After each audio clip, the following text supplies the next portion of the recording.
জানলাম, পড়লাম কতখানি, সেটাই হচ্ছে আসল ব্যাপার। তো ঠাকুর তো সেইখানেই বলেছেন, ধরো করো বাহ! পাও পাও। তা আগে একবারেই ধরলে আমরা মঙ্গলের অধিকারী হয়ে উঠতে পারবো। এইবার আমাদের আলোচনা সরাসরি আলোচনা রাখবেন আমাদের এই এলাকারই মা রীনা দাস মা, খুব সুন্দর করে আলোচনা রাখবেন। সময় 10 মিনিট। জয় গুরু। পরম প্রেম মাসিসি ঠাকুরের জন্মে জন্মে আমার ভক্তিপূর্ণ প্রণাম। সরো আমার দাদা এবং ঠাকুর পরিবারের প্রতি প্রত্যেকের চরণে জানাই এই তো বলছি একটু সরো। প্রণাম।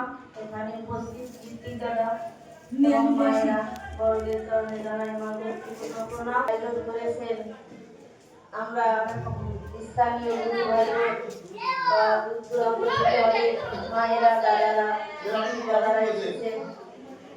সেই উল্লাসিনী মাকে খুশি করার জন্য তার ছেলেরা প্রতি বছরের আয়োজন করে।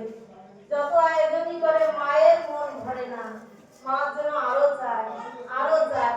তাই এবার তার ছেলেদের সাথে নাতি নাতনিরাও যোগ দিয়েছে। তাই